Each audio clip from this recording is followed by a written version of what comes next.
Bem-vindo ao Miniono Cast, o podcast do Miniono Poços de Caldas. Eu sou a Camille Paiva, auxiliar administrativa da 10ª edição. Eu sou a Nathalie Maila, assessora acadêmica da 10ª edição. É um prazer estar de volta com a Maria Heloísa, diretora do Comitê Temático Interpol 2022, na 10ª edição do Miniono, e hoje damos continuidade ao debate que iniciamos no primeiro episódio. Caso não tenha visto, acesse as nossas redes sociais para dar uma olhada melhor no que a gente conversou no episódio anterior sobre a estrutura do comitê e os principais atores. Bem-vinda de volta, Maria Heloísa. Oi, pessoal, eu sou Maria Heloísa, aluna do 5º período de Relações Internacionais na PUC, e voltamos aqui para poder falar um pouquinho mais sobre o meu comitê, Interpol 2022, que a gente vai discutir sobre o fortalecimento da cooperação internacional no combate ao cybercrime. Muito obrigada, Malu. Então, vamos direto ao ponto já nesse episódio. Quais são os tópicos e temas relevantes para essa reunião? Eu acho que o primeiro tópico que a gente poderia pensar é um pouco mais amplo, do que a questão dos ataques cibernéticos, seria o ciberterrorismo. O ciberterrorismo ele é totalmente uma ameaça à segurança nacional e o avanço tecnológico ele acabou trazendo inúmeros benefícios à sociedade, como a gente tinha falado no episódio anterior, mas isso tudo também ampliou a possibilidade de atuação de certos grupos terroristas no ambiente virtual também. Então, o ciberterrorismo ele acaba surgindo como uma das mais preocupantes ameaças contemporâneas a essa segurança nacional, e ele se caracteriza pelo uso dos ataques cibernéticos com motivações que são ideológicas, religiosas, políticas, para poder impor um certo tipo de medo, um certo tipo de caos social, ou também desestabilização das instituições. Então, diferente dos crimes comuns, o ciberterrorismo ele tem como principal objetivo o impacto psicológico e político. Então, ele pode se manifestar por meio de ataques a infraestruturas críticas, como redes elétricas, sistemas de transporte, hospitais, bases militares também. Ou também, eles podem se dar por ações e propagandas de recrutamento online, que são frequentemente utilizados por redes criptografadas, como a Deep Web, para poder dificultar esse rastreamento. Então, a gente tem como exemplo real o grupo extremista do Estado Islâmico. É um exemplo muito concreto dessa ameaça. Então, o Estado Islâmico ele utiliza ampliamente da internet para poder disseminar certa propaganda, radicalizar jovens, enfim. E também há registro de tentativas de invasão dos sistemas elétricos dos Estados Unidos, na Ucrânia, que poderiam ter gerado certos apagões em larga escala, o que acaba sendo um ponto que deve ser discutido ao olhar para o cybercrime. É uma outra vertente que tem que ser olhada. E o principal desafio na luta contra o cyberterrorismo seria a dificuldade da gente identificar os autores dos crimes. Então, acho que o principal desafio na luta contra o cyberterrorismo seria essa dificuldade mesmo em identificar quem são os autores por trás dos ataques. Então, a gente vê um anonimato cada vez mais presente, proporcionado pelas VPNs, por software, pelas criptografias de ponta. Então, isso, por um lado, é muito bom para a gente, que a gente se protege na internet, mas, por outro lado, acaba dificultando para poder rastrear de onde vêm os ataques, quem são os atores. Então, acho que os ataques, além disso, eles são muito transnacionais. Então, isso acaba complicando cada vez mais uma ação e uma jurisdição única e global. O que eu acho interessante sobre essa ideia de crime cibernético é que a gente tem, acho que, duas ideias centrais que são o cyberespaço para cometer crimes que a gente já conhece no dia a dia, crimes que a gente vivencia, mais uma nova categoria, uma nova dinâmica. Aí você tá aqui e tá atacando alguém que tá do outro lado do mundo, em diferentes áreas, como você deu o exemplo da rede elétrica. Mas isso é interessante, você cria um novo ambiente, uma nova sociabilidade dentro de um espaço específico, e aí você tem todas essas questões para ressaltar. Isso é muito interessante. Exatamente. Cada vez mais a gente está tendo um avanço nos crimes tradicionais, e acaba sendo um pouco assustador de como lidar com isso. Eu queria adicionar também que tudo isso que vocês falaram faz muito sentido nesse momento que a gente está vivendo, essa questão que você trouxe do VPN.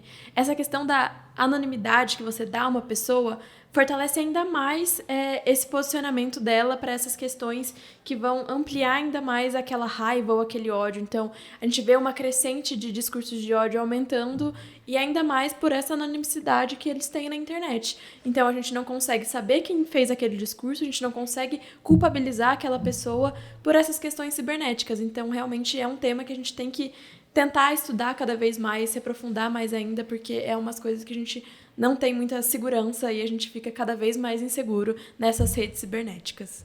Exatamente, eu acho que é por isso que a cooperação internacional ela é tão importante. Eu acho que eu já até puxo para um próximo tema, que seria o dilema, né, que por trás dessa cooperação, que seria a liberdade na internet e esse controle do governo. Então, eu acho que a internet ela foi muito criada para ser um espaço livre, um espaço global, onde as pessoas, né, possam se conectar, aprender umas com as outras, trocar ideias, expressar suas opiniões. Mas nem todos os governos eles pensam da mesma maneira quando o assunto é a internet e a tecnologia. Então, a gente tem duas visões bem diferentes, que a gente até tratou no episódio anterior, mas a gente tem a visão da China, da Rússia, de outros países, que eles acabam defendendo uma maior soberania digital. Então, para eles, cada país tem o direito de controlar o que acontece no seu próprio território, no seu próprio território online, né? Então, isso significa bloquear redes sociais, censurar certos conteúdos, vigiar também os usuários e até desconectar o país da internet global em alguns casos mais extremos. E, por um outro lado, a gente tem um posicionamento dos Estados Unidos, União Europeia, que eles defendem uma internet mais aberta, mais livre, maior liberdade de expressão, mas com essas regras para poder proteger os dados pessoais e combater os crimes virtuais.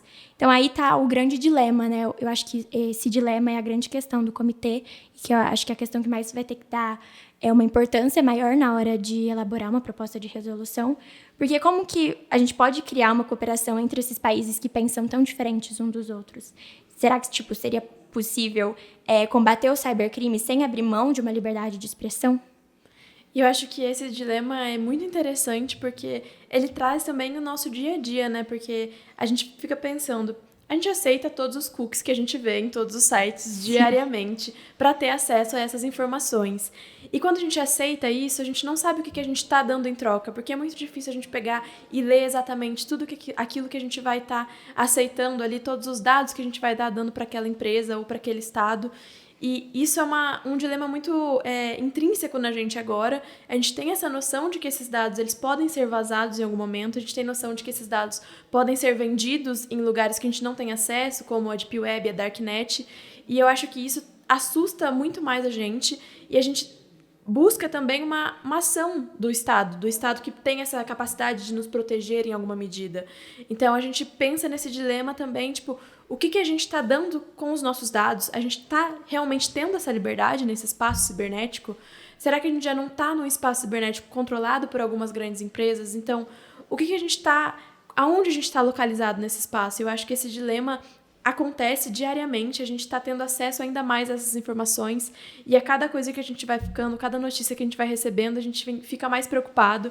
Então, é muito complicado esse tema e eu acho que o seu comitê entra num momento muito bom para esses delegados também se prepararem, terem ainda mais conhecimento sobre essas questões no dia a dia. Eu acho que é justamente isso que você falou, né? Até onde vai o direito de um governo proteger a sua população? O que seria considerado uma censura? Então, é um tópico muito importante, que tem que ser levado em consideração na hora que a gente for falar sobre o combate ao cybercrime e toda essa cooperação internacional. E pensando também em cooperação internacional, é muito importante a gente destacar os países do sul global, porque a gente pensa em cooperação internacional, mas e os países que não têm dinheiro ou tecnologia suficiente para cooperarem globalmente com o cybercrime? Então, enquanto alguns países mais ricos eles investem bilhões em tecnologia, em segurança digital, muitos países em desenvolvimento ainda estão dando os primeiros passos para isso. Então, essa é a realidade de muitos dos países do sul global. Então, países como o Brasil, África do Sul, México, Filipinas, eles têm essa dificuldade em formar especialista, em comprar equipamentos, em criar leis que sejam atualizadas, até mesmo manter uma equipe de investigação digital. Então, mesmo assim, esses países são os que mais sofrem, né, os ataques virtuais todos os dias. E muitas vezes eles não têm como responder ou investigar quem está por trás. E, além disso, tem uma outra questão, que eles se sentem muito excluídos das decisões globais, que geralmente, né, os fóruns internacionais, eles são liderados pelos países ricos.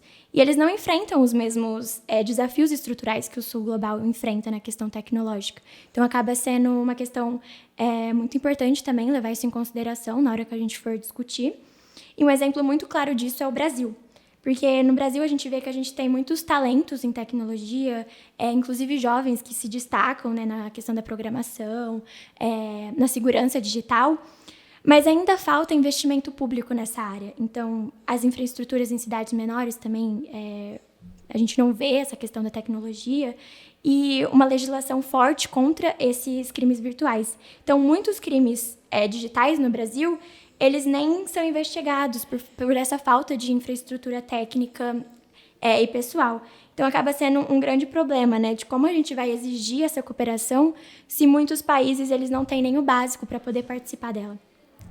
Seria justo, né, criar regras globais sem ouvir as realidades dentro de cada um desses países. Então, é uma questão também muito importante. Você trouxe um ponto aqui muito interessante, que é essa questão da fuga de cérebros que a gente fala, né?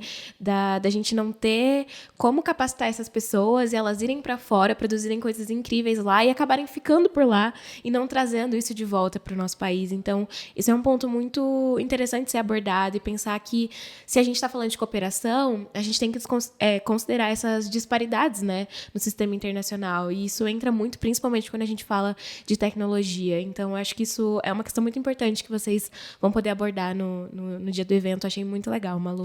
E aí, pensando nisso, o que você traz, né? Quais seriam os tópicos, né, para o dia do evento? Eu acho que a gente poderia pensar primeiramente de uma maneira mais ampla, né? Como os países podem cooperar internacionalmente para proteger as infraestruturas críticas dos ataques cibernéticos, porque, querendo ou não, as infraestruturas críticas elas são essenciais nos países, né? Porque acaba afetando a questão da saúde, da energia, da comunicação. Então, saber como que os países vão cooperar para proteger as infraestruturas, eu acho que é o ponto essencial. E os outros pontos eu acho que gira muito em torno daquilo que a gente acabou de discutir aqui, a questão do ciberterrorismo, do dilema, né, entre a soberania digital, a liberdade de expressão e a cooperação, e a questão dos países subdesenvolvidos. Então, pensar, né, como garantir que as ações multilaterais de combate ao cibercrime e ao ciberterrorismo respeitem essa soberania digital dos Estados, evitando, né, futuros conflitos diplomáticos. Também, quais seriam as estratégias para poder promover o fortalecimento da cibersegurança em países com as capacidades e recursos mais limitados. Qual seria o papel da Interpol para isso, né, para auxiliar os países com menor capacidade tecnológica? E como responsabilizar as plataformas digitais, as redes sociais, pelo uso indevido dos seus serviços e das suas atividades criminosas. Então, acho que vai muito em torno disso que a gente discutiu aqui. Então, pensando agora nessas questões que você trouxe, a gente pensa também como que os nossos delegados podem estudar melhor para esse comitê, quais fontes eles podem usar, e eu acho que uma dica muito legal que a gente tem descoberto é um site que se chama Kaspersky, que vai apresentar um mapa de ataques cibernéticos acontecendo em tempo real no mundo. Então, eu acho que é algo super legal para se trazer, algo super tecnológico também, que é super dinâmico e você consegue ver aquilo acontecendo em tempo real. É um novo software que vai trazer todos esses ataques. E pensando em mais coisas, documentos que podem ter sobre a Interpol, além também dos nossos guias de estudos que vão estar disponibilizados nos sites de cada comitê, os dossiês, o que mais que os alunos quais fontes os alunos poderiam usar para estudar realmente para o seu comitê. Eu acho que a fonte principal-chave é o guia de estudos, então, por favor, não deixem de ler o guia. Lá está todo sintetizado para a discussão que a gente vai ter no dia do evento, então é muito importante que vocês olhem. E para quem quer expandir, né, os estudos, eu aconselho vocês olharem artigos acadêmicos, revistas. Tem uma revista que chama Revista de Cibersegurança da Oxford, é só jogar no Google que aparece lá. E lá é um site com vários estudos, artigos acadêmicos, notícias, pesquisas, e tem para todos os públicos. Então, esse site ele fala com pessoas que são mais especialistas no assunto, mas também fala com as pessoas do dia a dia, que não entendem muito sobre essa questão, não tem tanta questão técnica, então tem vários artigos nesse sentido, é uma ampla gama de artigos, então eu recomendo vocês darem uma olhada nessa revista. E até que foi muitos artigos que a gente usou no guia de estudo, a gente olhou para essa revista da Oxford. E uma coisa interessante é você olhar o guia de estudos e ir lá para as referências. Lá embaixo a gente coloca todas as referências que a gente usou para escrever o guia. E é interessante vocês expandirem, porque já está bem selecionado, as referências elas selecionam bonitinho. Então vocês podem olhar aqueles artigos e poder ler alguns, enfim. O site da Interpol também é muito interessante. Eu adoro o site da Interpol, ele é bem didático. E tem uma seção lá só sobre crimes virtuais. Então, é bem interessante olhar também como que a Interpol se coloca sobre esse assunto, as iniciativas da Interpol, os programas, enfim.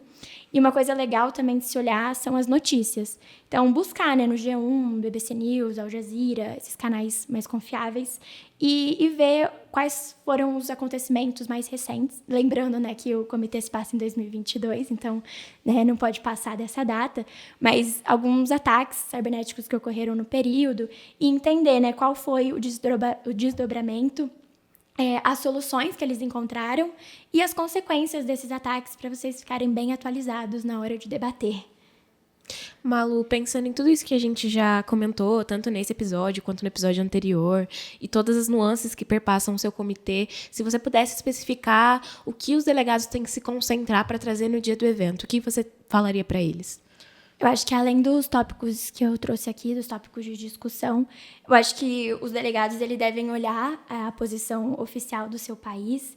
Então, entender se o seu país é mais pró-liberdade ou eles defendem mais um controle de internet, se ele já participou de algum acordo internacional sobre crimes cibernéticos, dar também casos e exemplos que o país já viveu, se ele já sofreu algum ataque hacker, se ele já participou de alguma investigação nesse sentido, se ele já participou ou trabalhou com a Interpol em alguma operação. E para vocês poderem olhar e ver quais seriam as propostas práticas que o país ou a sua delegação poderia sugerir para isso. Quais capacidades tecnológicas ele tem, se tem a necessidade de trazer alguma ajuda financeira para outros países. Eu acho que nessa questão, além do que a gente discutiu aqui nos 2 episódios. Muito obrigada, Malu. Esse tema que você trouxe e o que o comitê vai trazer é super atual e super relevante. É uma discussão super interessante e que todos devem ter acesso a ela. Eu acho que essas informações que a gente trouxe aqui, tanto nesse episódio quanto no outro episódio, são essenciais para a gente ter também esse conhecimento. E para os delegados, espero que seja um ótimo comitê nos dias do evento. Pessoal, esse foi mais um episódio do Miniono Cast. Muito obrigada, Malu, pela presença e por compartilhar conosco todo esse conhecimento e todo esse comitê. Obrigada eu, pessoal. Foi muito bom. Estou à disposição para qualquer dúvida. Tenho certeza que vai ser uma experiência enriquecedora para todo mundo. E até logo. A gente se vê em outubro.